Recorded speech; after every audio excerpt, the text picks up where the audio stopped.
오늘은 마가복음 14장을 보도록 하겠습니다. 마가복음 14장 3절로부터 9절까지의 말씀을 보겠습니다. 신약 성경 79면입니다. 마태복음 그 뒤에 마가복음이 있습니다. 마가복음 14장 3절로부터 9절까지의 말씀입니다. 신약 성경 79면이 되겠습니다. 말씀이 길지는 않지만 우리 한 목소리로 처음부터 끝까지 그냥 같이 읽겠습니다. 함께 읽습니다.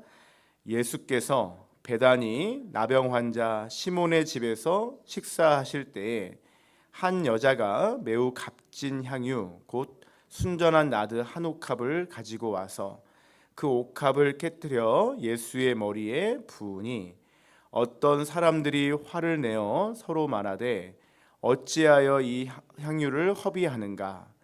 이 향유를 300데나리온 이상에 팔아 가난한 자들에게 줄 수 있었겠도다 하며 그 여자를 책망하는지라. 예수께서 이르시되 가만두라. 너희가 어찌하여 그를 괴롭게 하느냐? 그가 내게 좋은 일을 하였느니라. 가난한 자들은 항상 너희와 함께 있으니 아무 때라도 원하는 대로 도울 수 있거니와 나는 너희와 항상 함께 있지 아니하리라. 그는 힘을 다하여 내 몸에 향유를 부어 내 장례를 미리 준비하였느니라. 내가 진실로 너희에게 이르노니 온 천하에 어디서든지 복음이 전파되는 곳에는 이 여자가 행한 일도 말하여 그를 기억하리라 하시니라. 아멘. 예수님께서 어제 우리가 나누었던 말씀은 이제 예루살렘에 입성하신 나귀 새끼를 타고 오신 만왕의 왕이신 우리 주님에 대한 말씀을 스가랴 성경이 이루어졌다라고 우리가 이해를 했습니다. 그리고 이제 주일날, 오늘날로 치면 주일날 예수님이 예루살렘에 입성하신 거고, 월요일과 화요일에는 성전을 척결하시는 사건들이 나오고요. 그리고 무화과 나무를 저주하시는 장면들이 나옵니다. 그 말씀을 나누면 좋은데 우리가 계속 고난주간 때 주님에 대한 행적을 살펴보기 위해서 오늘은 수요일이라서 수요일날 일어나는 일들을 오늘 새벽에는 예수님의 향유 옥합, 그리고 저녁 시간에는 그 뒤에 있었던 주님에 대한 어떤 그 언약에 대한 말씀들로 오늘 수요 기도회 때는 나누려고 합니다. 오래전에 읽었던 기사 중에 이런 기사가 있습니다. 가랑비가 이제 내렸던 어떤 거리에서 사람들의 비명 소리가 들렸어요. 바로 70세가 넘으신 분이 고통스러운 표정으로 자살을 한 것입니다. 앰뷸런스가 와서 할머니는 병원으로 실려갔고 뒤이어 달려온 경찰들이 이제 사람들을 이렇게 해산시킨 다음에 자살한 원인을 알기 위해서 할머니의 아파트로 올라갔다고 해요. 온갖 고급 도구와 사치스러운 장식품들로 이루어져 있었다고 합니다. 그러니까 뭐 그렇게 못 사는 분은 아니었던 것 같아요. 그런데 이 집에 들어가 봤더니 굉장히 경제적인 어려움이나 어떤 건강상의 문제나 이런 것들은 발견할 수가 없었다고 해요. 오히려 이 할머니는 주치의도 있었고 건강한 분이라고 했다고 합니다. 그래서 경찰관들이 책상을 뒤져봤는데 거기에 작은 수첩 하나를 발견했고 그것을 보고 나서 이렇기 때문에 이분이 자살했구나라는 생각을 했다고 해요. 이 할머니의 수첩에 뭐가 있었냐면 365일 동안에 매일 똑같은 글이 있었는데 그 글에 이런 내용이 있었다고 합니다. 오늘도 아무도 나에게 찾아오지 않았다. 이런 내용이 있었다고 해요. 사람들이 찾아오지 않으니까 그 외로움 때문에 이 할머니가 결국 자살했다는 내용입니다. 여러분, 오늘날 이 현 시대를 살아가는 우리들의 마음속에 사실 가장 중요한 가치 중에 하나는 사랑입니다. 이 사랑은 결국 성경은 하나님과 우리와의 어떤 사랑을 말하지만 동시에 예수님의 가장 중요한 계명 중에 하나가 내 이웃을 내 몸처럼 사랑하라는 말씀이 있어요. 그러니까 하나님을 사랑하는 것과 이웃을 사랑하는 것과 나를 사랑하는 것은 본질적으로 차이가 없다는 거예요. 그것이 하나로 다 연결되어 있다는 것을 우리에게 가르쳐주고 있습니다. 이 사랑한다는 것은 결국 사람을 감동시키고, 사랑한다는 것은 정말 소망이 없던 사람에게도 소망을 불러일으키고, 이 사랑을 받는 사람은 이 사랑에 감동되어서 다시 살아갈 수 있는 귀한 힘을 얻을 수 있다는 거예요. 문제는 우리 주님이 가르쳐 주신 이 참된 사랑이 있는데, 이 세상의 사랑은 이 참 사랑을 그리워하지만 진짜 사랑은 아니라는 거예요. 우리가 말하는 사랑의 모습들의 근본적인 동기를 보면 결국 하나님의 주신 이 은혜를 통한 사랑이기보다 나를 중심으로 한 철저하게 나의 어떤 죄성을 바탕으로 한 사랑일 수가 있다는 겁니다. 부모님이 자녀를 사랑하는 모습도, 또 자녀가 부모님을 사랑하는 모습도, 또 사람들 간에 서로에 대한 사랑의 모습도 그 안에 예수의 복음이 없다면 성경은 그 사랑을 참 사랑이라고 말하지 않고 거짓된 사랑이라고 이야기를 합니다. 오늘 마가복음 14장의 본문에는 바로 예수님과 예수님을 향한 어떤 한 여인의 귀한 헌신의 모습이 나와 있습니다. 우리가 너무나 잘 알고 있는 말씀이기도 합니다. 14장 1절은 이렇게 시작을 합니다. 이틀이 지나면 유월절과 무교절이다 라고 말해요. 대제사장들과 서기관들이 예수님을 흉계로 잡아, 그래서 모함해서 예수님을 어떻게 잡아서 죽일 것인가, 그것을 서로 모의했다라고 말합니다. 이틀이 지나면 유월절이라고 했으니까 지금 이 날짜는 예수님이 십자가에 죽으신 날이 금요일이거든요. 그리고 예수님이 십자가에 죽으신 금요일이 바로 유월절이라는 명절이었어요. 그들의 절기였다는 겁니다. 그러니까 지금 날짜는 정확하게 수요일 날이 되겠습니다. 여러분, 예루살렘의 종교 지도자들이 예수님을 십자가에 잡아서 죽이려고 하는 그 음모를 꾸미고 있었다는 거예요. 예수님은 온 인류를 위해서 대속적인 죽음을 향해 나아가고 있는데, 그 바탕 뒤에는 지금 악한 권세가, 이 마귀의 역사는 바로 우리 구주 예수님을 십자가에 죽이려고 하는 그 일에 지금 온 힘을 쏟고 있는 거예요. 예수님은 이 계획을 모르셨던 것이 아닙니다. 이미 예수님이 다 모든 것을 알고 계시죠.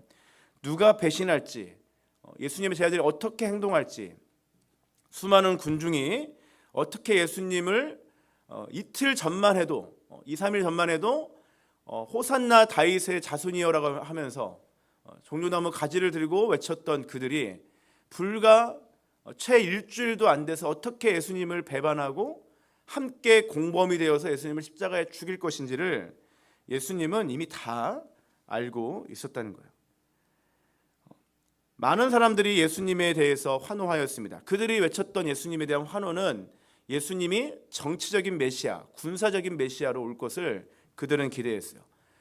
이 로마로부터 압제되었던 이 시대를 완전히 뒤집어서 정말 우리에게 새로운 나라를 주는 그 예수님을 그들은 기다렸다는 것입니다. 예수님의 이 땅에 오심과 끝까지 가셨던 그 길은 십자가 복음을 향한 길이었어요. 그리고 이 길은 고난의 길입니다. 이 길은 많은 사람들이 외면하는 길입니다. 그러나 이 고난 뒤에는 반드시 부활의 영광이 있고, 이 고난 이후에 반드시 승리의 함성이 있다는 것을 우리 주님은 가르쳐 주셨어요. 심지어는 예수님이 왕이 되실 것이고 예수님 우편과 좌편에 내가 그 자리에 앉겠다라고 예수님의 수제자였던 야고보와 요한은 그것을 위해서 나아갔다는 거예요. 3년 동안 함께 복음 사역을 하였고 오랫동안 주님의 가르침을 받았지만 여전히 그들은 세상적인 욕망으로 예수님을 대했고 예수님의 그 십자가의 복음을 그렇게 왜곡하였습니다. 서로 높은 자리를 차지하겠다는 제자들의 모습에 나머지 제자들은 그것 때문에 시기하고 질투하는 것이 실제 그들의 영적인 현실이었어요. 오히려 예수님이 가시는 그 길이 어떤 길인지를 이해해서 정말 안타깝지만 주님을 위해서 나아가고 또 그것을 위해서 어떻게 마음을 쏟을 것인가, 그것에 대한 마음이 있었던 것이 아니라 오히려 예수님을 통해서 무엇인가를 얻으려고 했던 그들의 마음이 있었다는 겁니다. 여러분, 그 가운데 오늘 정말 한 여인이 예수님을 향해 나와왔습니다. 그 여인의 이름은 정확하게 기록되어 있지 않아요. 많은 분들이 막달라 마리아로 보기도 합니다. 그런데 성경이 이름을 정확하게 지칭하지 않기 때문에 우리가 오늘은 한 여인이라고 이야기를 하겠습니다. 이름도 기록되지 않을 만큼 당시의 제자들과 비교했을 때는 예수님에게는 그렇게 귀한 존재가 아닐 수도 있어요. 이 여인은 값비싼 향유를 예수님의 머리에 부어드렸습니다. 오늘 본문에는 어떤 사람들이라고 기록되어 있지만 아마도 제자들이 그 주변에 있었을 것입니다. 그리고 그 어떤 사람에 대해서 요한복음은 바로 예수님을 팔아넘긴 가룟 유다라고 이야기를 하고 있어요. 제자들이 가룟 유다가 크게 화를 내면서 어떻게 이렇게 귀한 것을 낭비하느냐라고 이야기를 합니다. 그리고 이 향유의 가치가 300데나리온이다. 1데나리온이 노동자 하루의 가격이 품삯이었기 때문에 아마도 1년치의 연봉이 이 향유에 대한 가치였습니다. 어떤 분에게는 작은 돈일 수 있지만 일반적으로는 굉장히 큰 돈이죠. 1년치의 연봉이니까 많은 돈이라고 생각할 수 있어요.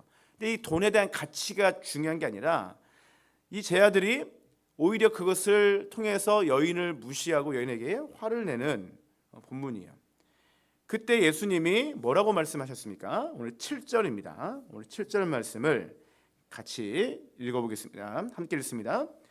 가난한 자들은 항상 너희와 함께 있으니 아무 때라도 원하는 대로 도울 수 있거니와 나는 너희와 항상 함께 있지 아니하리라. 아멘.